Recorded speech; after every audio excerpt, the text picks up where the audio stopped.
This video will contain spoilers. I'm definitely gonna forget to do something in this video because there's so much to do. It's all because of AC. Um, like I finished like a dragon, and I did the PS5 version as well. I transferred my save, no trophy auto popped. But then I wanted to use a palanquin to go to the barracks and see if I can I'll do the mission where you fight the boss in the caves, like the first caves, and maybe it'll trigger the trophy, and I don't need to redo the whole thing.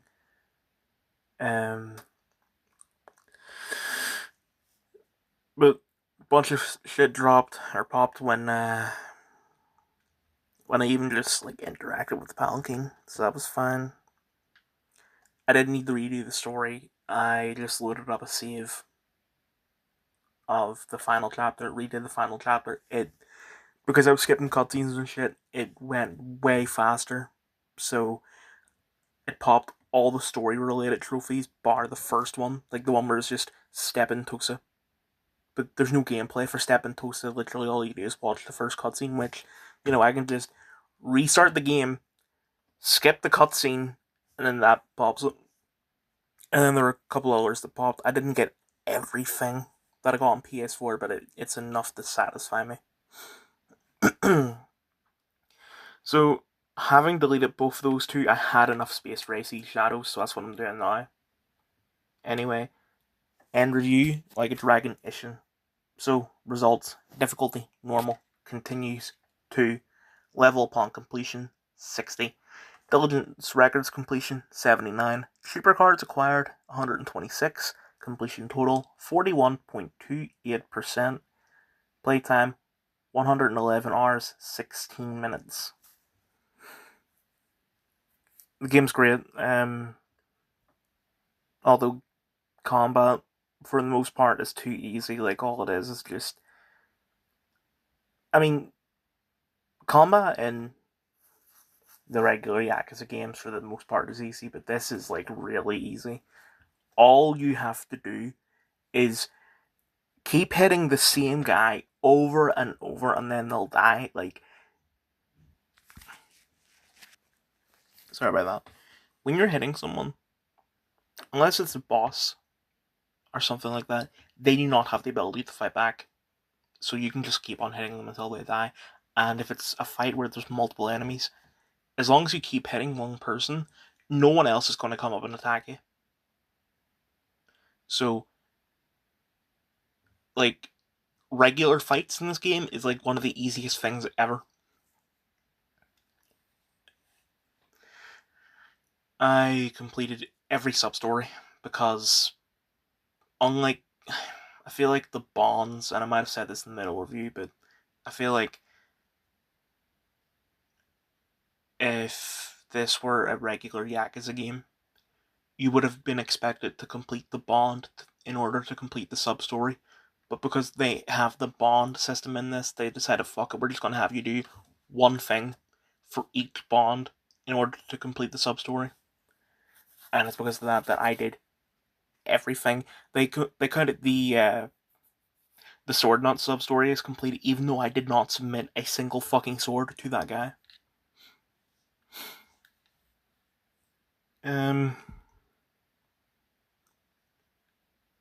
I don't think I mentioned this in the beginning or the middle review, but I did quite a bit of karaoke just to give it a proper try. I did it a couple times as part of the story in Yakuza 5, and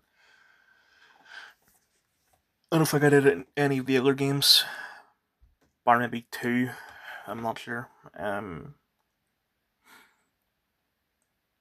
But I did everything in the singing bar in Fushimi, and it's great. I don't know why I didn't do it in the others. Couldn't be bothered, I guess, but I do quite like the karaoke minigame.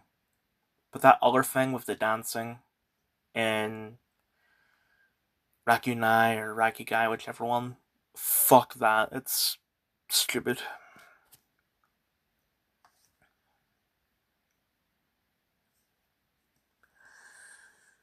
I'm pretty sure I mentioned this in the middle review, but the story was getting confusing with how it kind of seemed like they were straying from the main goal, and they did do that, but it's fine. It makes sense now that they've actually finished it. Uh, it did do that typical Yakuza thing where it's like you fight the main bad guy, but then it's like, oh, I'm not the main bad guy. He's the main bad guy. But you don't actually fight that guy. Like, it's just a cutscene. I don't mind it this time around, just because it's a spin off and not like a main game, but it's just, it is getting annoying.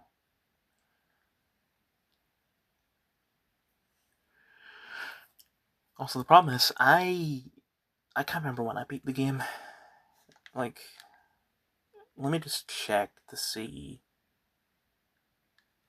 when this screenshot was taken.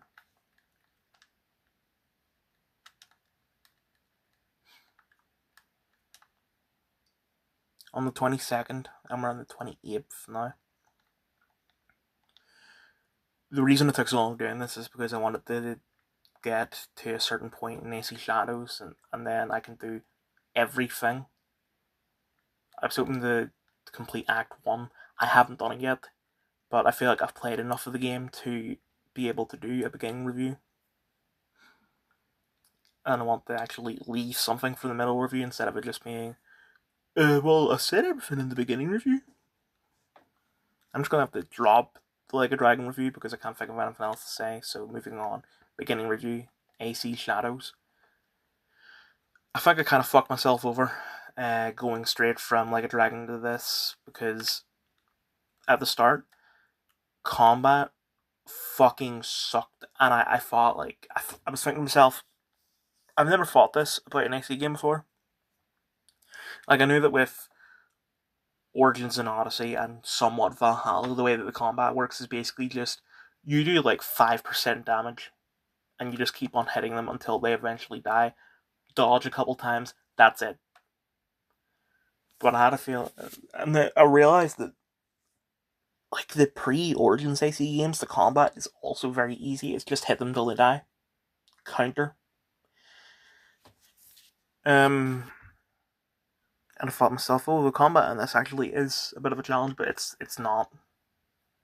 I was just a low level, and also I'm running around doing the way the way this game works is that you kind of do have like the locations from AC Origins and Odyssey. I'll enable those. There are different types of locations. I'm going to go over them all. Why isn't this working? Hold on, I need to. There we go. So, you have the viewpoints. Nothing else to say there. You have castles, which castles are basically just camps. Where it was like, kill the leader, loot the chest, and that's it.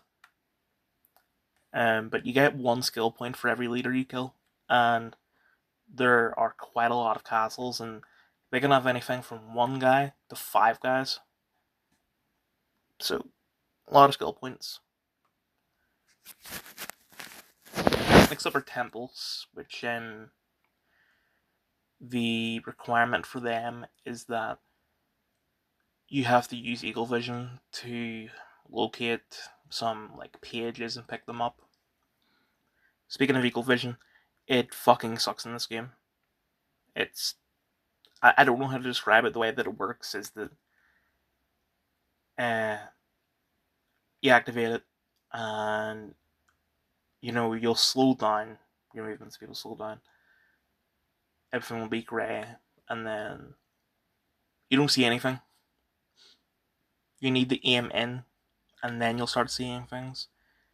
So enemies will be highlighted, free walls and shit. And you can tag them. If there's any chests that can be looted, you'll see like wee gold tints, and if you look directly at them, it'll tag them. Objectives are marked in blue, and important things like those bad guys are marked in white. But it's just shit. I don't know what else to say about it other than that, so I'm gonna move on. The next type of location are shrines. Let me say that again. Shrines. They're a bit similar to temples, but instead of looking for pages, you're looking for bits that you could pray at. Some of the temples and shrines are restricted areas. It's fine for temples, because you can just use your eagle vision to look for the pages, and then get them. But for shrines, you need to pray at them, and praying takes like 10 seconds. It's so fucking annoying. Anyway, the next thing is Kujikiri, which,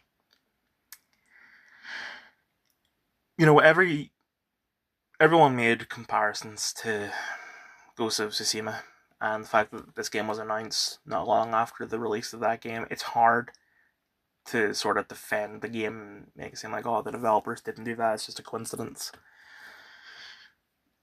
This kind of seems like something from Ghost of Tsushima. What Kujikiri is that you find some place to sit, like a very specific place, and you'll do a wee mini game where it's like press 4 buttons, and the first time it's simple, it's just like triangle, circle, square, or triangle, circle, X, square, in that order, over and over until it ends. But then, as you go on, it gets more complicated. They'll do things like triangle, R1, down D-pad, L1, or something like that. And then the first 4 ones that you do lead to a mission. Like, you'll do it, and there'll be a flashback to when Nawei's dad was alive. And it'll just be some sort of mission. But I've done a total of, 15 of them. Only the first 4 led to flashback missions. I don't know why they did it like that. It's weird.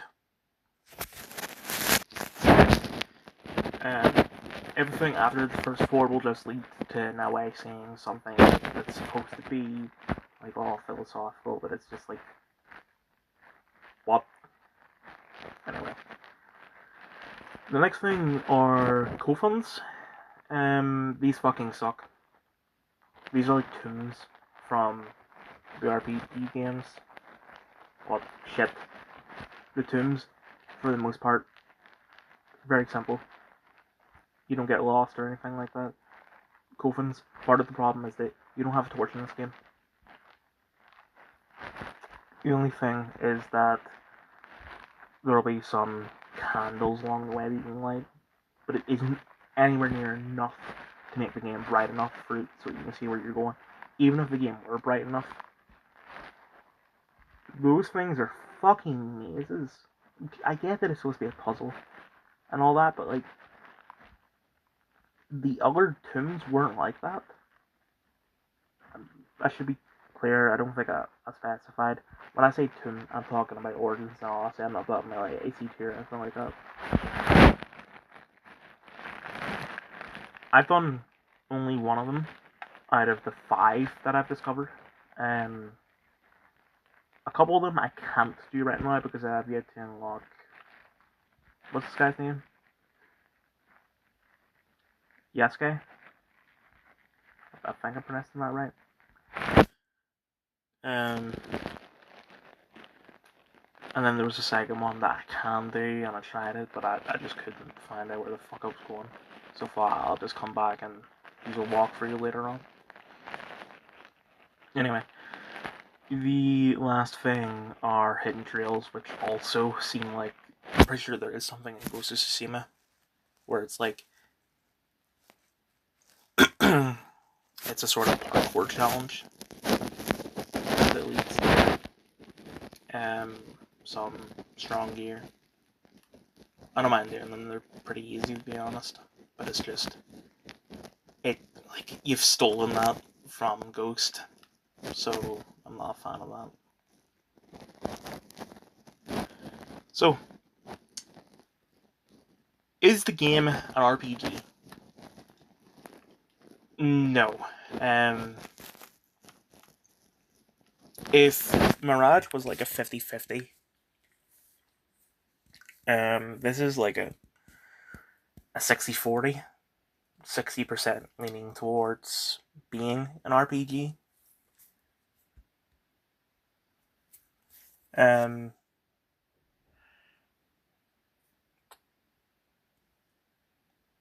The voice acting in this game is shit. I think that what it is, or at least I thought initially that what it was that I was thinking about this when I was playing the Yakuza games. If there were to be an adaptation of the games, that we definitely want it being spoken in English. Is it better to hire Japanese Americans who can speak English fluidly? Or should we hire Japanese actors who speak English but the problem with that is that I think the Japanese accent doesn't mix well with the English language, which is why you have stereotypes of like not being able to pronounce L's and stuff like that. So it is quite a moral thing because like, do we get proper representation or do we actually have good voice acting? So I thought that this game they decided they're going to get Japanese actors, but then the accent clashes with the language and most of the dialogue is like, I need fucking blow my nose constantly. I don't know what's going on.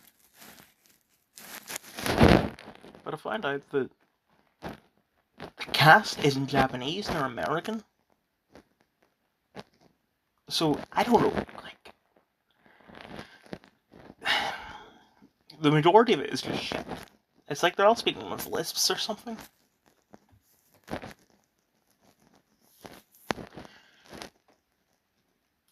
Someone said to me that AC has never had like good voice acting, but I heavily disagree with that because I mean, you've had proper voice actors who are professional. They are the goats for a reason. You had Nolan North in the first couple, and I think AC4 especially with like Matt Ryan and Mark Bonnar was great. So yeah, the voice acting in AC has rarely been amazing, but it's not like it was ever bad. This, though, is bad. I've seen people constantly talking shit about the game, saying that it's like, a black samurai and fucking a non-binary girl. There is fuck all evidence that Naoe is non-binary. Like, so far, people have been using her pronouns. She's never said that she's non-binary or anything like that. So, people are just using that as an insult. But, like, if you have to lie in order to insult the game, that just makes the game look good. You know? I can't think of anything else to say. Moving on. The Accountant 2 universally positive ratings. I watched it in cinema with my dad. John Burfall, Ben Affleck, Daniela Pineda, J.K. Simmons, Sophia Adi Robinson. The trailer looked amazing. Like, there were so many scenes that, like, looked really iconic. But then actually playing the game, or actually watching the movie, I mean, it's like, it's a good film, but it's just those scenes that, excuse me, that's it. When it comes to, like, action and shit, the rest of it is, I don't know what the fuck's wrong with me today. The rest of it's like dialogue and stuff. Like, there's nothing wrong with the film. It's a really good film, but it's just the trailer made it seem like it's something that it isn't. You know. And I like the fact that, like, Ben Affleck's character, he, a lot of it is that Daniela Pineda's son has been kidnapped, and Ben Affleck, only having seen photos of this guy, like, the photos are like the only thing that he knows about the kid, but he's like, this kid's just like me. And he was right, like, the kid has autism. How the fuck do you know that? That doesn't make sense. That's really all I can say about the film. It was short, but at least it said something. Sinners. Universal positive ratings. I watched it with Binman, Ginger, and Dylan. Haley Stanfield, Michael B. Jordan, Omar Benson Miller, Jack O'Connell. I seen the trailer for the film a long time ago when it first came out, and they play the trailer a lot in the cinema, but it's just, if I'm on my own and a trailer comes on that I've already seen, I'm not gonna watch it. I'm gonna sit on my phone on, like, Instagram or something. If I'm with someone else, I'm not gonna pay attention to it. I'm gonna talk to my friend. Um, I did not know Michael B. Jordan did a dual role in this.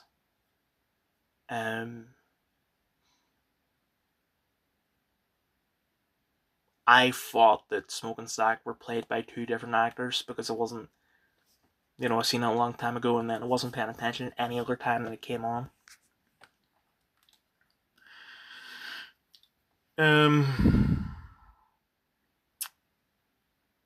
When we went to watch the film, I sat next to Minman and he said to me, like, he asked me, is he playing twins in this? And I said to him, nah, we cousins. He's like, okay. And then it got to the scene where that guy asks him if the twins in it. They're like, nah, we cousins. He's like, oh, okay.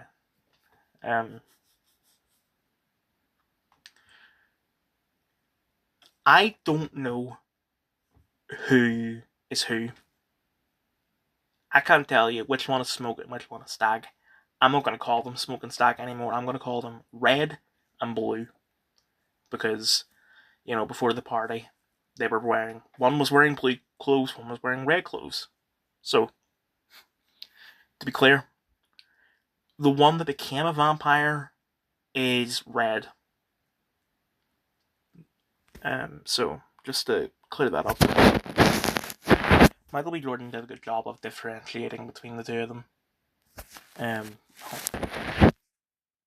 Like, I get that it's the writing is the reason why Blue was more angry than Red, but he put on a different voice for Blue, which it does help differentiate. Or no, sorry, I shouldn't say that. Because the clothes make it obvious, but, like, it separates them, and it means that he's not just playing the same character, you know.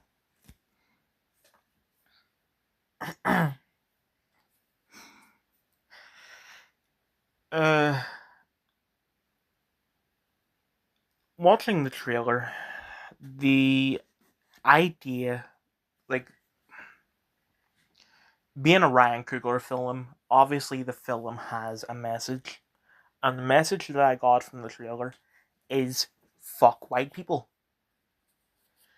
Because all the vampires that you see in the trailer are white. Like, it wasn't until they go to the party that they start biting black people. Excuse me, and that seems like the point. You know, that the vampires are a metaphor for white people going to black countries or places, whatever, and just going on a massacre. After the film released and before we seen it, I follow a bunch of cinephile pages on Instagram, and they were posting about the film, about how great it is, and one of the things that they talked about somewhat often was the message of the film, which was about cultural vampirism. I think I'm pronouncing that word right. I think I understand what that means. I just can't put it in the words to articulate it in this video. Other than maybe cultural appropriation, but that just does not happen in this film at all. um,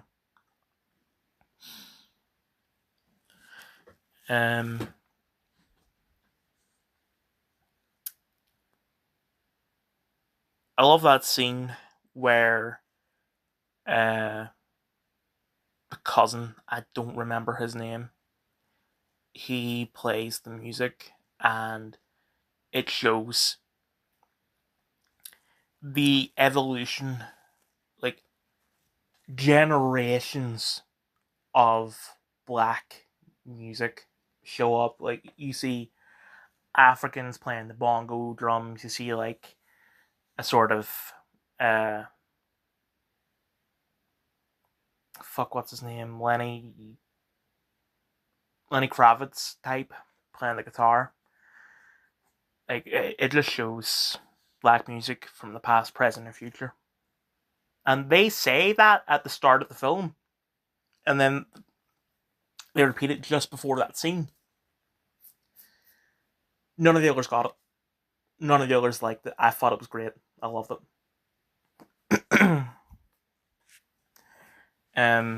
Although that whole thing of the music, like conjuring the vampires, music is a force of good.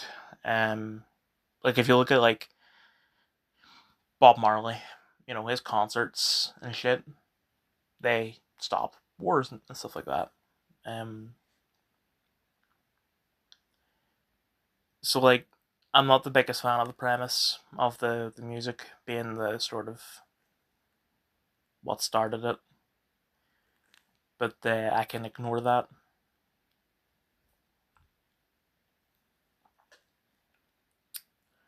I thought the film was going to do something based, because at the start of the scene, or the start of the film, where the white guy sells that barn, I think it is, to the brothers. Um, One of them says that, like, since this is now our property, if any of the KKK or whatever come to kill us, we will shit on sight. And the guy's like, you do realize the KKK doesn't exist anymore, right? And I thought, well, you're goddamn right. Because even though this film takes place in the 1930s, which, yeah, the KKK was around back then, it's supposed to be a metaphor for the present. But, like, yeah, racism is still around, but it's so fucking rare that it might as well not exist. Like, polio still exists, but we've contained it so well to the point where it's not a threat. We don't need to constantly live in fear of it or anything like that. Like, billions of people will go about their lives and never get it, because it is so fucking rare, and it's the same of racism. But then they actually do show up, and I can't. The scene where he fights against them, it kind of reminds me of the ending of Red Dead. Although Blue does win against him, he doesn't die like John does. I think it was a great scene, like a lot of action in it. And I was thinking to myself, like, there was a scene in the trailer where he uses a Tommy gun, but that hasn't happened yet. But all the vampires today, so what the fuck's going on? Overall, it is a great movie, but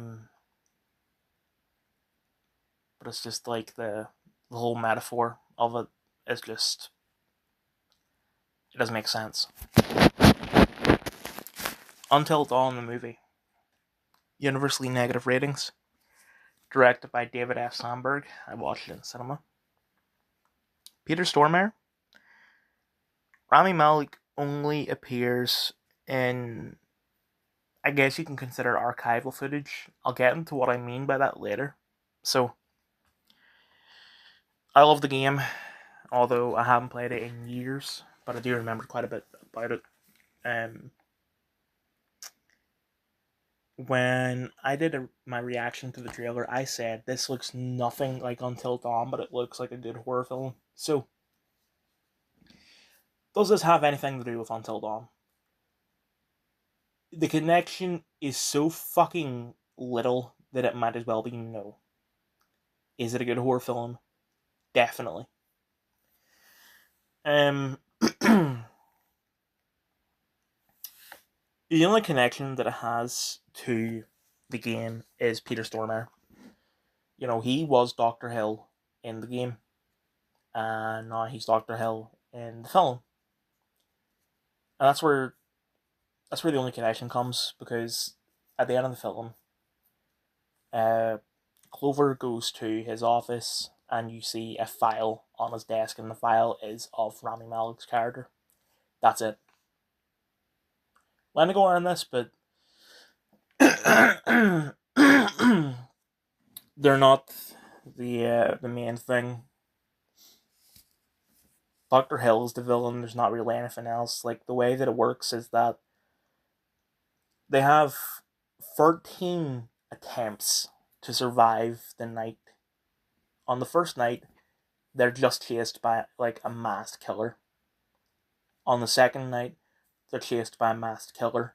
And there's also an old woman who, she, like, gives a sort of gas to Clover that turns her evil. And then it keeps on building and building, until you've got Wendigo, you've got I fucking love this part of the film. If you drink water, you will explode. I thought that was really funny. Like, the first time that happens, what's the character's name? Abel? Or Max? Yeah, it was Max.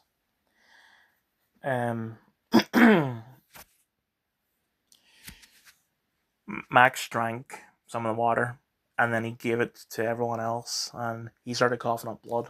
But, like, no one noticed. They're all just talking amongst themselves. And then eventually he's like, guys, I don't feel very... And then eventually they all started exploding. I thought that was great.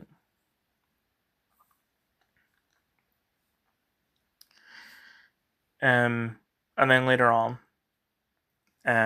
Abel, like, they all decide that if one of them dies, they should all die, just to reset the whole thing so that they can all survive.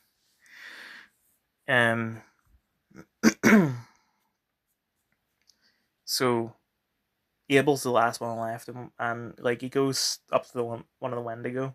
He drinks a bit of the water, and he's like, "Hey, you, fuck you, bang." I thought that was great. So you got Wendigo, exploding water, mass killer, some fucking old woman, fucking big giant thing that you don't really see. It's just sort of like, during one of the nights, a couple of them attempted to drive away, but then they saw, like, big fucking thing in the shadows. And like, nah, fuck this, let's go back. but then the masked guy got them. So, and then eventually, like towards the end, they forget how many attempts they went through. But because one of them was recording on his phone, it stayed on his phone. So they see like attempts 5, 6, 7, and all that when they don't remember it.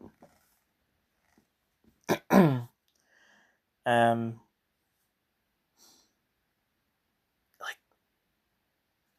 that's where that bit from the trailer comes from, where you see there's like a leech type thing in Clover's cheek, and they're trying to grab it. But before they are able to grab it, it fucking goes into her skin. Like it disappears, basically. And Clover's like, did you get it? And they're like, yeah, definitely. And Clover, she turns red for a couple of seconds, and she turns back, and then you see like half her face is like corrupted. And then there was another video where it's like a narrow corridor, and they go from one end to the other, and there's a door, and they try to open the door, but it's locked. And they turn around and they see like there's someone at the other end of the corridor. It's like, what the fuck is that? And whoever it is starts getting closer, but like you notice that the guy's like really fucking big. Like he just looks like a normal height guy when he was at the end of the corridor, but as you get closer, you realize that like this guy's really fucking tall, and like the height thing really creeped me out. Like, hold on. Okay, I can't find this. There's a video that I seen where it's the caption is something like, "My dog can be so silly sometimes," and there's a dark corridor, and you see the dog in our quotes approaching, and it comes out of the shadows, and it looks. The first time I watched it, I thought it was just a guy in like a gorilla costume, but I kept on watching it over and over, and it looks. Maybe my mind's playing tricks on me, but it looks like it's got tentacles or something. And the more I watched it, the more I thought, this is not a guy in a gorilla costume. This is a fucking monster. This is something. And it keeps on growing every single time I watch the video. That's what that scene is like. I don't think there's anything else to say. Overall, they just slapped Until Dawn on the title for money. But as fucked up as that is, watch it. It is a really good film. Before I get into this, I want to make something clear. Season 2 of The Last of Us is out, and Season 2 of Andor is out. I watched the first episode of Season 2 of The Last of Us, and I thought, okay, right. They're extending. It's the same thing with the first episode of Season 1, where the amount that is covered is like 10 minutes of the game, but they've extended it to a full hour. And as great as the first episode of Season 1 was, this not so much. Although it could just be me dreading what was coming. Dylan told me that apparently Joel wasn't going to die until towards the end of the season. Like, somewhere between episodes 5 and 7, and it's a 7-episode season. But he died in episode 2. And because, it's a mainstream show, it's all people talk about on Instagram, which means spoilers were inevitable. So I knew that before I seen it. And because of that, I was thinking to myself, right, I can either watch something I know I'm going to hate, or I can watch Andor, which I hate season 1. It's a terrible season. It fuck all happens other than Andor goes to prison and then breaks out, and the prison break episode is a good episode, but in the 12 episode season, it's the only good episode. So it's either a show I don't like or show I don't like. I chose Andor, and it was the right choice because those first 3 episodes, goddamn, they not only do they grow balls, it is the bravest thing in all of Star Wars. I remember before the season came out, they announced they were going to adapt something. Like there's going to be some sort of tragedy that I guess happens in Legends or something that they were going to put into the show. And I put a comment up saying, like, season 1 was pussy shit. They do not have the balls to do that. Well, they got a set of balls. Because there's an attempted grape in episode 3. Watching Andor was the right choice. Fuck Last of Us. Anyway. Shogun. Universally positive rating. FX original series. I watched it on Disney. There's no cast here.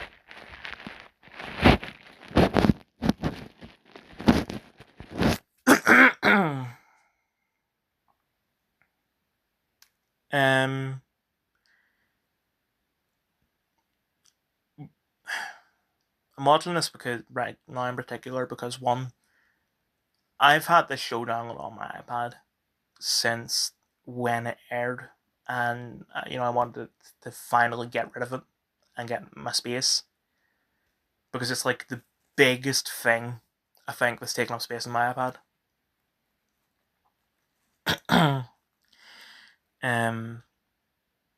It was the same as Fallout, and I was moving on to that next, but also because it's samurai show in a sense, and I was playing like a dragon, and now I'm playing AC. It all fits together. Show's great. I love how sectarian John is, because like there was a scene where they got a Catholic priest to translate for him to the Japanese, but the priest was intentionally mistranslating. Like, John will say, like, I come in peace, and then the priest will translate it as, I'm gonna murder all of you. And eventually John realizes that, like, that's what's happened, and he just goes off, like, he's like, basically, don't get a filthy Catholic to translate for me, get me a prod. I love that. I thought it was really funny. But yeah, the show is great. I've seen 2 episodes so far. I would be a lot further, but it's just because since Daredevil ended, I was hoping that like that was the last of it for a while of shows that I was watching as they aired, because you had Severance, Reacher, Daredevil, White Lotus. Might have been more. I just can't remember right now. I was hoping that with the end of Daredevil, that was it. But then there's Last of Us, and there's Andor. And Andor is doing 3 episodes a week. I thought it was just going to be the first week, but nah. We got 3 last week, we're getting 3 this week, we're getting 3 next week, and then we're getting 3 the week after that. So it's going to take 4 weeks to do 12 episodes. And then this week is episode 3 of The Last of Us. And then there's 4, 5, 6, 7. So got another 4 weeks of that. Great.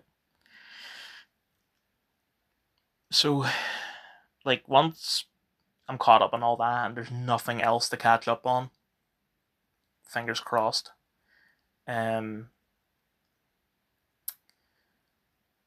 I'll finally like finish Shogun, and then once that's over, I'll finally go back to catching up on the things on Apple. Speaking of, final review, the Essex Serpent. I'm so glad I did that whole rant about like watching shit, because I kind of forgot about this. It wasn't my plan to watch this right now. I was gonna do Shogun and catch up on stuff before I got onto this, but every morning when I wake up, I play Clash of Clans and I play Boom Beach, and I do everything that there is to do. Like, if it's a Friday, you've got the raids in Clash of Clans. Because it's Monday today, there's a new season of the Battleship game out, or whatever it's called. So, I do that every morning, and I watch something. It would have been Shogun if it weren't for the fact that because most Shogun is in Japanese, I won't be able to concentrate on the subtitles and play games at the same time. So I watch Essex Serpent, and that's how I finished it so fast. Maybe it's because most of it I was playing Clash of Clans and not putting 100% of my attention on it. But the show's kind of like Blackbird, where it should have just been a movie. It wasn't worth extending into 6 episodes.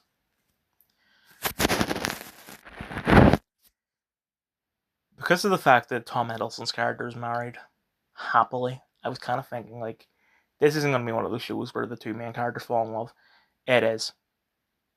And it just kind of seems like typecasting for Claire Danes. I get that it wasn't going to be her. It was going to be Keira Knightley, but Keira Knightley dropped out because of Corona. I get that. But it's just, since she's doing this after Homeland, it just kind of, the comparison is inevitable. But not only does Tom Hiddleston fall in love with her, there's a doctor character who falls in love with her like maid, or whoever that communist is, falls in love with her. And it's just like, what the fuck? Is this Crazy Ex-Girlfriend or something? All these characters, when they're on their own, I like them, but when they're with other people, they just become pricks. I don't like them when they're talking to other people. It's so weird. And that's all I can really say about the show. It's a decent show, but it should have been a film. And also, stop having your main characters fall in love. I don't think there's anything else to talk about before I go. I just want to talk about this. So these are the shows that I'm going to be catching up on. So we've got Andor, which I'm currently caught up on. Then the shows that I forgot to mention on top of Andor and Last of Us, there's also Doctor Who. But then there's shows that I would have been watching with my granda, but now instead I'm watching them with my granny. There's Beyond Paradise, which I'm currently caught up on. There's only 1 episode left of this season. There was NCIS Sydney, but the last episode of that aired yesterday. Or it didn't air yesterday, I watched it yesterday. The SWAT season is done. There's Tracker, which, because in America there was a delay. Like, if I look at yesterday's episode aired on the 31st of March, and then the next episode aired on the 14th of April. So there was a 1-week delay. And instead of over here Disney like just ignoring that and continuing, they also take a break. It's the same thing with NCIS. Excuse me. There's also going to be the new season of Leverage Redemption, but last week I forgot about it, and this week I couldn't because I was busy with the other shows. And then when all that's done, I'll watch Landman, but there's been so much of it that I haven't been able to watch all that much of it.